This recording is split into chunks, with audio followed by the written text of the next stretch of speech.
The final item of business today is the members' business debate on motion number 6681 in the name of Patrick Harvie on protecting tenants' deposits. This debate will be concluded without any questions being put, and I would be grateful if those members who wish to speak in the debate could press the request to speak buttons now. And I call on Patrick Harvie to open the debate in 7 minutes, please. Thank you, Deputy Presiding Officer. I'd also like to put on record my thanks to the 27 MSPs who have added their names in support of this motion, representing 4 political parties and independents, and representing many parts of Scotland, recognising that this is something affecting very many of our constituents right across the country. I'm also grateful to the Evening Times for raising awareness of the issue in their coverage recently, and I hope that members will all agree that public awareness, both on the part of landlords and on the part of tenants, in relation to the operation of the tenant deposit scheme is something crucial and something that we need to make far greater progress towards. And I'd also like to thank the organisations which have issued briefings, including NUS, Citizens Advice Scotland, Shelter and the Edinburgh Solicitors Properties Centre, and to Glasgow Central CAB for their work and for welcoming me for a visit yesterday to see around their offices, at which I saw huge ranks of casework sat on their shelves, and I was given to reflect on how one of those would have been mine a good number of years ago. I would have been one of those case files. Like a lot of people, I spent a period in the private rented sector. I spent about 10 years as a private rented sector tenant. And on one occasion, a particularly unpleasant landlord in Glasgow, just after I'd moved back to Scotland from university, decided that he wasn't going to give me any paperwork, any contract, or even a letter to indicate that I had tenancy. And so I wasn't able, when I lost a job, to apply for housing benefit. That situation resulted ultimately in my having to call the police when he sent a squad of boys round to start removing doors and furniture and doing whatever they could to harass myself and other tenants out of the flat. I was one of the lucky individuals on that instance. I was able to fall back on the support of family, and I had somewhere to go. It would be so easy for many, many people to experience a much more vulnerable situation than I found myself in. But it does remind me quite how valuable the work that citizens' advice bureaus around the country and many other advice agencies do to help people to avoid those situations. Like other members, I've also had queries through my own inbox recently, particularly about the deposit schemes. The requirement for deposits to be lodged with an approved scheme is a really important step forward, and I think we should be very pleased that that has happened. But there are problems with any new system like this in terms of implementation and awareness. One constituent in Glasgow contacted me recently, living on the south side of Glasgow. She'd sought assurances from her letting agent back in March that her deposit had been lodged with an approved scheme, and she was told both in person and through the firm's website that it had been done.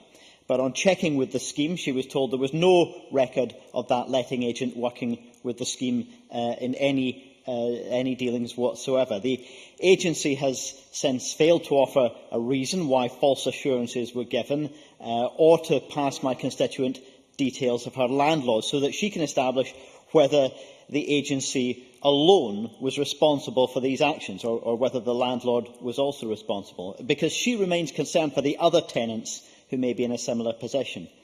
Now, the agency disputes some aspects of this account, but members will be all too well aware of the circumstances of many tenants around the country who may not even be aware that they have the rights to ask these questions. From the information that I've received from Citizens Advice, talked about a particular client who asked her letting agent if the deposit was being paid into a scheme, and the letting agent informed the client that she had in fact paid an advanced rent, not a deposit at all, that they would take money away from this advanced rent for any repairs at the end, but an attempt clearly to get around the scheme simply by calling it advanced rent instead of deposit. Another client concerned that he may not get back the full value of his £750 deposit The landlord had said she would get a sister to check the flat and decide on a bit of an ad hoc basis how much money was going to be paid back. But no information was provided about compliance with the deposit scheme.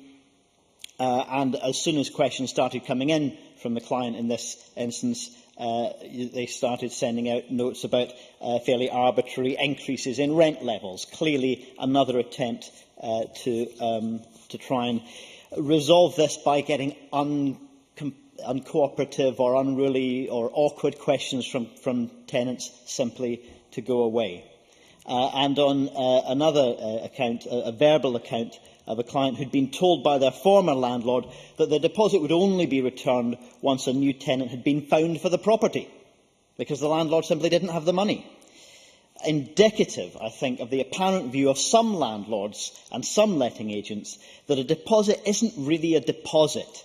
It's just a wee bonus on their income when they get a new tenant in, and with very little intention of handing it over. Tenants simply cannot afford to be in the position where their resources are being treated in this way. Very few can stump up the extra month's rent for a new deposit when they move flat, in the knowledge that their previous deposit may only come back to them after a very long delay, if ever. I think members across the spectrum will all acknowledge that the role of the private rented sector is important, it's needed, it's particularly important in some areas of the country, and it needs to be viable for landlords. But it also needs to operate with a basic respect for the rights of tenants. Good quality landlords and letting agents, those who understand that they are not simply raking in cash from their properties, but they are selling a service to paying customers, and they have a duty to ensure that it's a high-quality service. Such people have nothing to fear from proper regulation of the industry. Now, as my motion mentions towards the end, we are expecting legislation. We've been given indications from the government that they're open, and they mention it in their recently published strategy, they're open to the regulation of letting agents. There are other measures that we could consider for inclusion in this bill, and I would encourage the Minister and other members to consider stronger regulation of landlords, such as management standards, which some SNP members supported when they were in opposition when I debated that in a previous housing bill. Greater protection from unlawful eviction and harassment, such as a local authority power to prosecute. The end of short assured tenancies, as Shelter have suggested, to ensure that private sector tenants have a bit of security in a place that they can call home, rather than simply knowing that they could be out in a matter of a month. Deputy Presiding Officer, I know I'm slightly over time, so perhaps I'll mention one or two of the other issues if they come up and there's an appropriate intervention. But for the moment, can I thank members again for having supported the motion. Many thanks. We now turn to the open debate. Speeches of 4 minutes, please, and I call Alec Johnston to be followed by Anne McTaggart. Thank you very much, Deputy Presiding Officer. I very much welcome the opportunity to contribute to such an important debate this evening, and I'd like to congratulate Patrick-Harvie on securing it and bringing this issue to the Chamber. The private rented sector is playing an increasingly important part in providing much-needed housing. It is perhaps at best at delivering housing for an increasingly mobile population, which, for many reasons, requires flexibility in how they seek and keep a home. The figures speak for themselves. 49% of tenants in the private rented sector have been in their current address for less than a year, and a further 25% for less than 2 years. The sector is a growth industry. Yes, it has effectively doubled in the past 10 years, but in reality it remains lower than it was as recently as 1979. And to put this into further perspective, figures are 50% lower today than they were in 1945. I want to see a private rented sector that continues to grow and to make a positive contribution to the safe and sustainable communities we all want to live in. In my view, the vast majority of those involved in this sector are responsible and professional, and they wish to provide a good service. I was extremely disappointed, therefore, when I read a press release from Shelter recently, which effectively damned the whole industry with pejorative terms such as Wild West, flagrant disregard for the law and cowboy letting agents. The fact that organisations representing the private rented sector have now been open to the kind of regulation which protects both them and tenants for some time, but those with whom I have discussed this are concerned that so far the proposals are not cohesive, local authorities lack the resources to effectively police the landlord registration scheme, and that not enough action is being taken when rogue or non-compliant landlords are uncovered. It's ironic that I've had a number of complaints about delays in returning deposits, not from tenants complaining about landlords, but from landlords who have used the kind of approved schemes that we've been discussing. While these issues may be resolving themselves over time, organisations today highlighted, that I met today highlighted that where there is disagreement between tenant and landlord over the deposit, the process can at the moment take some 109 days to resolve, whereas in the past a landlord might have been in the position to simply hand over a cheque to the tenant at the end of a tenancy. In my experience, the private rented sector is as keen to address the issues raised in this motion as is any other party interested in it. And I cannot help but feel that there is so much to be gained by more fully engaging with landlords in a positive and constructive way. I believe that doing so will result in a much more effective system that will proactively root out rogue landlords, and that opportunity undoubtedly exists. As we take forward the proposals for further regulation, I would ask that the Minister consider this. In this and a whole area of regulation beyond the issue of housing, it is too easy to look at the effectiveness of regulation and decide that where we would like that to be improved, we should tighten up regulation. However, the problem is that when this happens, we find that those who are compliant with regulation find themselves dealing with a bigger burden, and those who previously chose to remain uncompliant remain uncompliant. The issue, in my view, therefore, is one of enforcement primarily. The good landlords are already doing what we want them to do. The bad landlords are not. The law, as it currently stands, could be applied to everyone. I'm actually over my time and I should be stopping. I'm sure the opportunity will come along. I believe that effective enforcement can have a great deal more to do in this discussion than simply piling more regulation on those who are already compliant with the regulation we have. Thank you very much. And Mr Johnson has advised me that he has to leave the debate early because he has parliamentary business to attend, so I just advise the Chamber of that. Anne McTaggart, to be followed by Marco Biaggi. Thank you, Presiding Officer. I'm delighted to contribute to this debate on the subject of protecting tenants' deposits. I thank Patrick-Harvie for recognising the growing importance of the issues surrounding the private rented sector, and I congratulate him on securing time in this chamber to consider the implementation of the new tenancy deposit schemes in greater detail. The issue of protecting deposits of tenants in privately rented accommodation is one which I am sure the majority of members across this chamber will have dealt with in their own constituencies and regions. They will be aware that private landlords across the country have benefited from the difficulties faced by first-time buyers and the unintended consequences of the bedroom tax, devastating reality of high unemployment.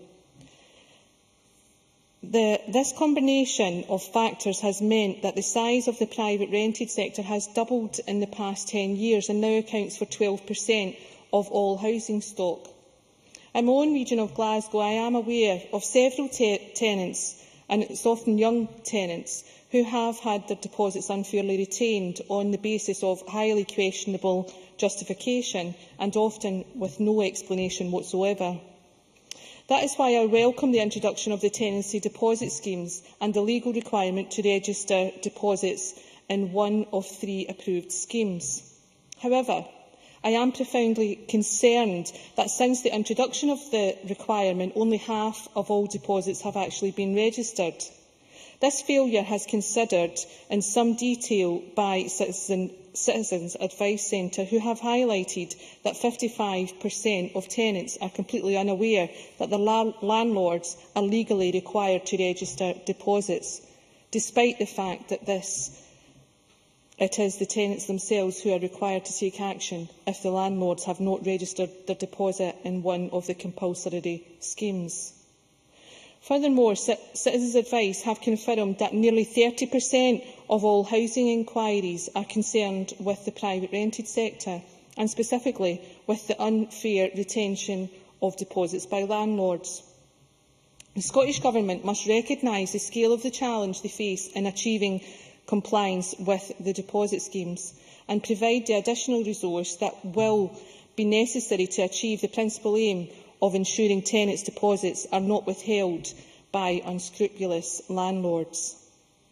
In response to my recent question S4W15152, the Scottish Government failed to commit to any changes in the way they enforce the deposit schemes or the support they award to charities like Citizens Advice, who are on the front line in the battle to protect vulnerable tenants from exploitation. The Citizens Advice, Shelter Scotland and NUS Scotland have all recognised that the Scottish Government must do more to make both tenants and landlords aware of the tenancy deposit schemes. These organisations understand that the system is currently unworkable and that too many landlords are still avoiding their responsibilities to those who rent their properties. I urge the Scottish Government to look again at the difficulties in the implementation of the 3 tenancy deposit schemes and to work with organisations like Citizens Advice Scotland to ensure that the private rented sector is free from the questionable practices of exploitative landlords. Thank you. Thank you very much. I now call Marco Biaggi to be followed by Elaine Murray. Thank you, Presiding Officer. I really welcome the chance to debate this because in my constituency there are now 41% of households living in the private rented sector. I don't know what that was in 1999, but clearly the doubling has had a particular effect on Edinburgh Central. Edinburgh Central usually exchanges with Glasgow Kelvin each year as the estimates are updated, the accolade of which has the highest concentration of private rented households. Interestingly, Edinburgh Central also exchanges with Edinburgh Southern the accolade of the most expensive house prices, which perhaps shows how much of an upstairs-downstairs Edinburgh Central can be. But it is important that when you have that level of concentration, it's not just the tenants that are affected by issues such as tenants' deposits and landlord-tenant relations, but also entire neighbourhoods. Neighbourhoods in central Edinburgh have had their very nature changed because of the large-scale transitions in tenure.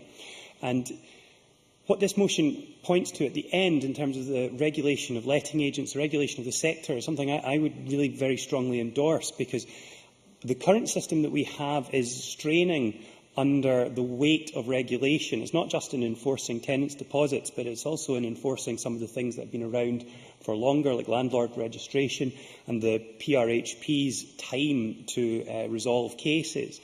We've seen incremental changes that everyone has welcomed, and in each case they come with a great challenge to enforce. The Tenant Information Pack is very, very welcome for all tenants, but we don't know if that take-up has been 100%. And the clarification of the law about premiums is something I'm already seeing casework where letting agents are finding, shall we say, creative ways to try and get round. I think we have to look very firmly at in the strategy for the private rented sector what was already raised, and that is the regulation of letting agents, which the strategy sets forward 3 suggestions on. Because there really is a danger right now of minimal compliance in a lot of rules.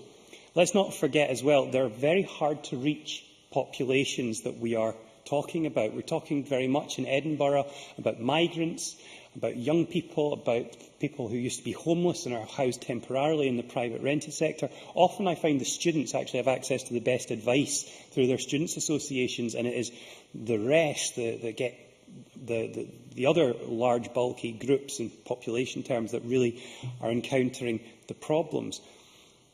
Because these people have a very odd relationship with landlords if difficulties come up. After all, there is very little, there are few relationships you can think of that are like the landlord and the tenant. It is such a power. And landlords can sometimes, the bad landlords will consider their flats or their properties assets when these are viewed as homes for all of these groups. And should there be a challenge, then the difficulties in seeing things through to resolution include the turnover for tenants. A tenant may well have moved on to a different let by the time the PRHP is able to rule. The difficulties of even getting getting business from lawyers, especially in Edinburgh, where most of the lawyers are also representing the landlords and therefore can't take on tenants' cases because of a conflict of interest. And just the fear of blacklisting, that if you complain about one landlord, you will find it harder when it comes to getting your next let to get anything at all. So I very much welcome this motion, focusing in on tenancy deposits, but also looking at the wider sector, and I very much welcome the report too. It focuses very wisely on improving those things that have been inherited from previous administrations of the Parliament, landlord registration, the PRHP.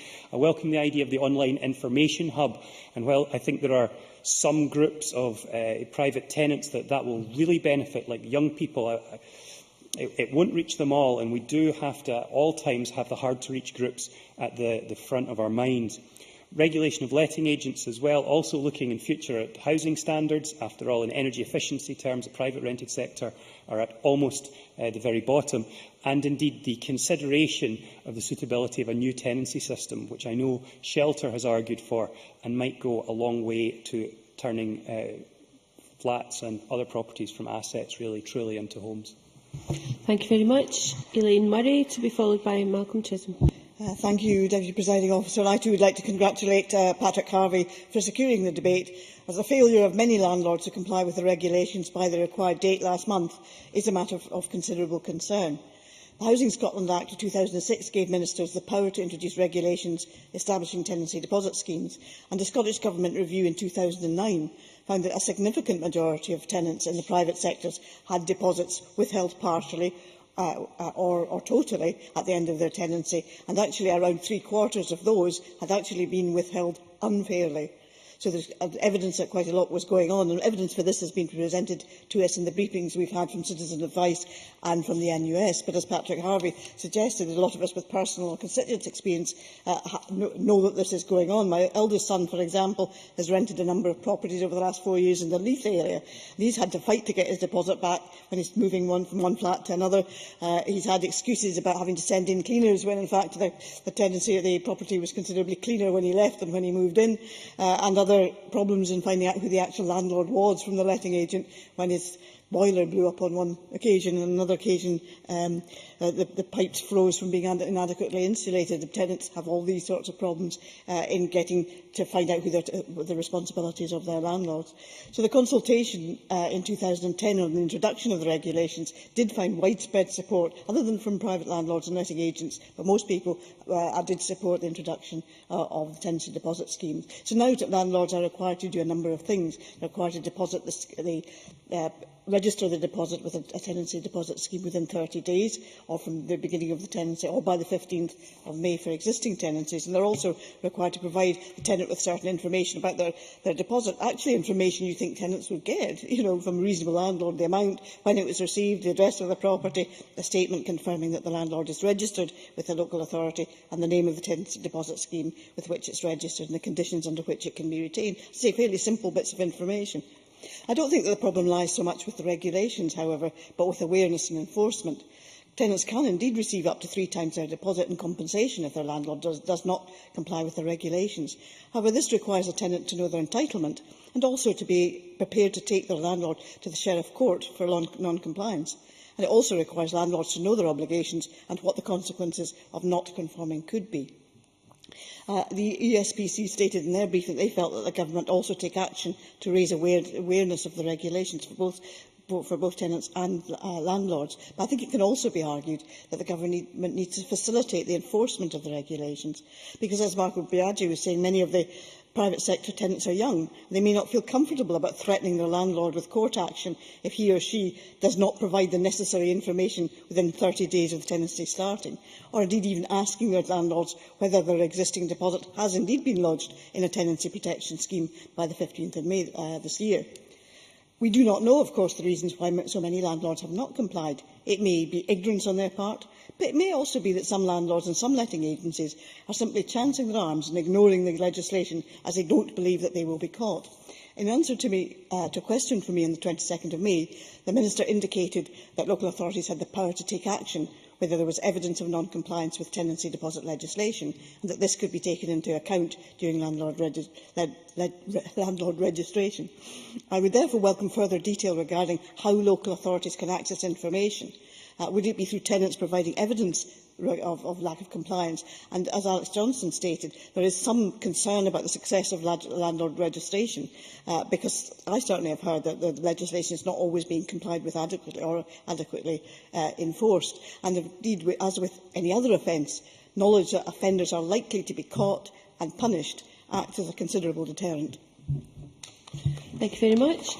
I now call Malcolm Chisholm to be followed by Kezia Dugdale. Presiding Officer, I'd like to congratulate Patrick-Harvie on bringing forward this important motion on protecting tenants' deposits. This has become an increasingly important issue over the last 10 years as the number of people in the private rented sector have doubled, and it will become even more important in the next 10 years as many more people use the private rented sector either from choice or necessity. And of course, many of those people are living on the edge of poverty, if not in poverty, and therefore having security for their deposits is a very important issue for them. Now, we've heard many examples in the debate already of malpractice, and some of the briefings for the debate, particularly from Citizens Advice Bureau, give other examples of that. Again, I think we should pay tribute to the CAB for all the great work they do in this area, but I noticed in a recent report they highlighted that a substantial number of cases have come forward to them, particularly from younger tenants, with distressing accounts of landlords who make unreasonable requests for payment relating to general wear and tear, and often with tales of entire deposits remaining unpaid due to ongoing disputes. Now, of course, it was that kind of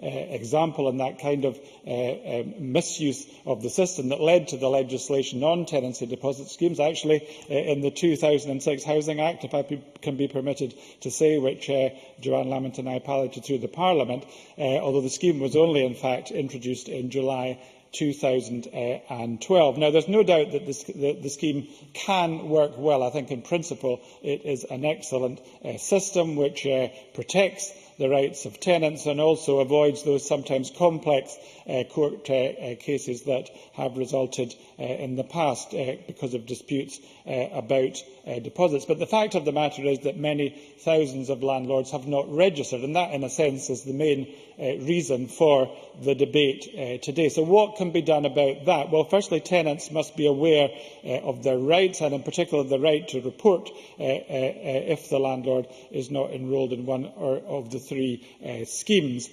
Safe Deposit Scotland tell us that 55% of tenants are not aware that money from deposits must, by law, be placed in a tenancy deposit scheme. But it does seem to be that there are some problems around the practical implementation of this. It's not even clear to me, perhaps the Minister can tell us in our wind up who precisely tenants are supposed to report their landlord to. It's also of concern to me that tenants cannot, before taking on a tenancy, find out whether their landlord is registered in a tenant deposit scheme. That would seem to me to be very useful information for a prospective tenant and might well influence their decision about taking on that tenancy or not. So the landlords clearly have to be the focus of this as well. I assume that they all are aware of the law, but some of them may plead ignorance, so perhaps a high-profile short campaign from the Scottish Government would just remove any doubts about that. I would imagine, however, that they are all aware of this. And the key issue seems to me to be enforcement, because what is to happen if a tenant has reported a landlord to whoever the tenant should report the landlord to. It seems to me there should be strict sanctions on the landlord. I would suggest that their landlord registration could be taken away if they have failed to be registered with a scheme, or perhaps registration with the landlord scheme could be dependent on registration with a tenancy deposit scheme. So I'd like to see the landlord registration scheme more linked up with the tenancy deposit arrangements. Now, of course, there's other issues today mentioned in the motion, such as the regulation of letting agents and illegal fees charged there. And 2 weeks ago, we had other issues about the private rented sector around electrical safety. So, on all these issues, we must take a hard line against rogue agencies and private landlords who are abusing the system and abusing their tenants. We do an immense service to many families and individuals who rent through necessity or choice if we don't take a tough line on this. Their rights must be protected, and that's why I'm happy to support the motion in Patrick-Harvie's name. Thank you. And finally, Kezia Dugdale. Thank you, President Officer, and congratulate Patrick-Harvie on getting this issue to the floor of the Chamber this evening. My first job out of university was as a welfare advisor in Edinburgh University Students' Association, where I dealt day in, day out with students complaining about their landlords. A huge amount of that time was spent advising students about their rights as tenants and what to expect. And I could tell you countless stories about their experiences. You know, the £15 fee for a light bulb that wasn't replaced, the £5 for the egg cup that never existed in the first place. Small things like that which constantly irritated, combined with bigger issues around deposits and failure to get it back. And in many ways, landlords were chancing their arm. They would take just enough off the deposit for the student not to complain any further, because it wasn't worthwhile going to court or complaining any further. That sort of £100 and £150 that you could slice off a deposit without really having to worry about the tenants taking it any further than that. And there's a great deal of ignorance in the student community about their rights as tenants, and we set up a service where students could take their lease to the advice place where we worked and get that checked before they signed it, so we could highlight the terms and conditions that they were signing up to. But again, few people used that service, few people knew that it existed, as important the work that we were doing was. But we were able to do some serious work around bad landlords that were operating in Edinburgh at the time, and there was one particular company who had a third market share of all private rented flats in Edinburgh. This is back in about 2004-05, and they had a particularly bad record with the way in which they dealt with students. I can see Marco Biaggi nodding. I think he knows the one I'm talking about. I'm not brave enough to name them in the chamber. However, what we did was manage to mobilise students together by empowering them about their rights, by empowering them with the options that they had to come together and take on this company. And we ran a campaign specifically against this letting agent, and we forced them to change their ways. And that campaign turned into a pilot around the landlord accreditation scheme in Edinburgh, where we got good practice by landlords recognised with a charter and a badge that they could wear to say we are good landlords. And we then got the Students' Association to only accept adverts from landlords that had the accreditation. So suddenly those bad landlords weren't able to advertise to students. And we had used the power of the students coming together, collectively organising to effect change and make things better for them.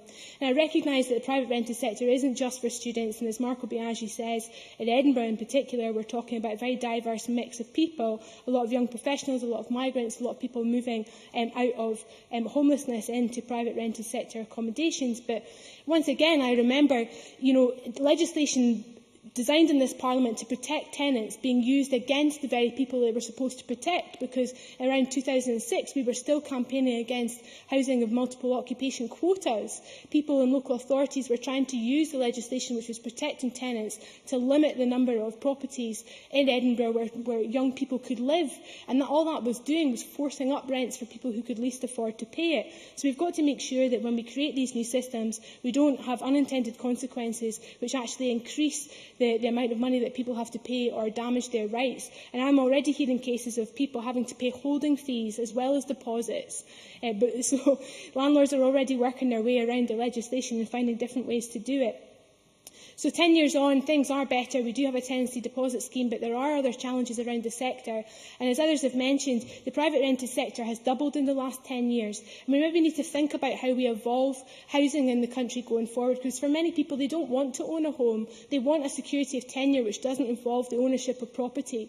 So when, in this chamber, can we get to the point of thinking about long-term leases where people can have access to a flat that is theirs for a long period of time without living in fear of being turfed out? Because what happens in Edinburgh quite a lot is you'll sign a 6-month lease, it will roll on for 2 or 3 months, and your landlord will kick you out in July so that they can lease their flat out for festival rents, and then they'll remarket it in September again, and the landlord wins time and time again. So maybe, Minister, we could get to the point of thinking about new creative ways to allow people to have long leases, to continue to rent and to enjoy the fabulous city like Edinburgh in the way that they want to without being exploited by landlords.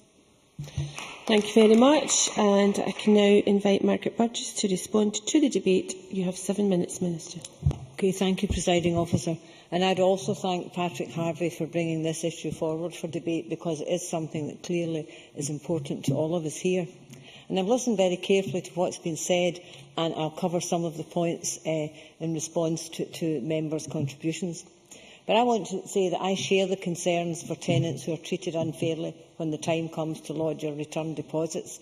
And that's exactly the reason the tenancy deposit schemes were introduced by the Scottish Government. And so far there has been a strong uptake, and I know that may not be the way it's portrayed. The final deadline for all existing deposits to be lodged with one of the 3 schemes was the 15th of May 2013. By then, 146,300 deposits with a value of £93.75 million had been lodged with the approved schemes. But I've also read the Evening Times article about private landlords failing to lodge deposits with one of the schemes. I know all landlords don't take a deposit from tenants. However, when we compare the number of deposits lodged with the number of private rented properties registered with local authorities, it certainly suggests that some landlords still need to lodge deposits. So the Scottish Government will continue to work with the scheme providers and other stakeholders, such as was mentioned, Citizens Advice Scotland and Shelter Scotland, to encourage compliance with the law. I'll give way.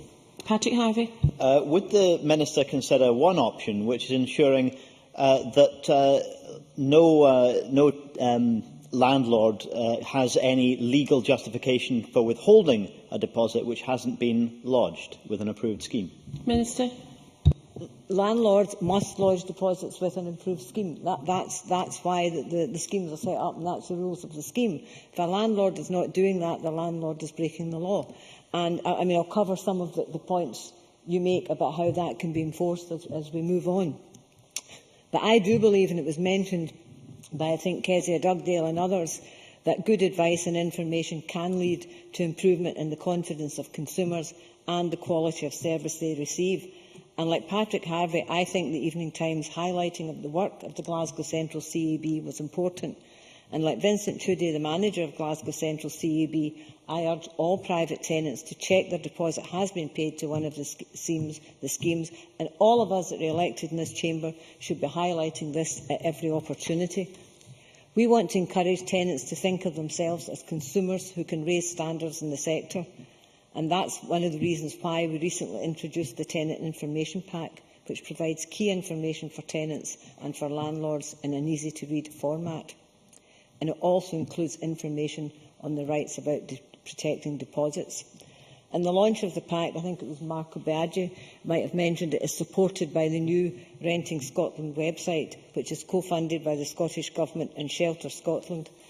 RentingScotland.org is an industry-wide information hub that offers practical guides for tenants and landlords. I've checked it out. It provides key information, and importantly for someone like me, it's user-friendly and easy to access. But to answer some of the questions, let's be clear, it is the private landlords that have a duty to protect tenants' deposits with one of the schemes. And if they don't, it's been said they can apply to the Sheriff Court to enforce the law, and the court has the power to fine the landlord up to 3 times the amount of deposit. And local authorities can take this breach of housing law into account when considering the fit and proper test for landlord registration and licensing of houses in multiple occupation. Last week I launched the private rented strategy, A Place to Stay, A Place to Call Home. That's the first private rented strategy solely for the private rented sector since devolution. And this strategy sets out further action that we will take, and its first focus solely on, I've said it's focused since devolution, but it sets out the action we take. It looks to improve the quality of property management, condition and service, and deliver a sector that works for tenants and landlords. We want to work with good professional landlords to help them prosper, but we're also determined to take action against the minority of landlords who damage the image of the sector and its wider communities. The strategy proposes a more focused and regulatory system for the sector. We will identify new ways of targeting tougher enforcement action on the worst landlords using existing legislation. And the point that I think Malcolm Chisholm made about looking at the tie-in between the tenancy deposit scheme and registration is something that will be looked at in that term. I think that the fit and proper test can cover a number of things. For example, if somebody has been illegally evicted and without the property and loss of the property happens, then that landlord should be looked at closely in terms of a fit and proper test to be able to be a landlord. And certainly that's what we'd be looking at, that kind of tough enforcement action using existing legislation. Yes, I'll give you. Michael Biaggi. I'm very interested in this, and I think we all want to see the enforcement working. What conversations have you had with local authorities right now on the difficulties and the challenges they may be trying to overcome in achieving successful enforcement? Minister. Thanks. We have a working group set up just now, and the strategy lays it very clearly that we will work with COSLA and look at, because local authorities will have to enforce the strategy, and how they will look at it in terms of how they use the registration fee, how they operate their scheme in the area, and what they check when someone is applying to be a landlord or when someone reports it. Because I do think that in many areas the first place that people will go, they might not automatically go to the court or the Sheriff Court or to a solicitor. They may go to the local authority, and the local authority has to understand that they have an obligation to take some action. And as we said earlier, where regulation is needed, we'll take action, and we have set out in the strategy, as has been mentioned, our intention to regulate the letting industry in Scotland, and that has been looked at in what we're going to do. We want to take the sector on board with us. We have to do this. The strategy has been welcomed by Shelter, it's been welcomed by the Scottish Association of Landlords, and we want to work with them to ensure we get it right, that we keep the good landlords on board, the good letting agents on board, but we make sure those that are not performing well, that they are aware of it and they can't continue like that. We know that the private sector is growing. We know that the tenure is an issue, and the strategy sets out our intention to consult on the tenure regime for the private sector, and if necessary we have to regulate in that, we will do so. The sector has an important role to play in delivering the Scottish Government's visions that all people of Scotland should live in a high-quality home. Thank you.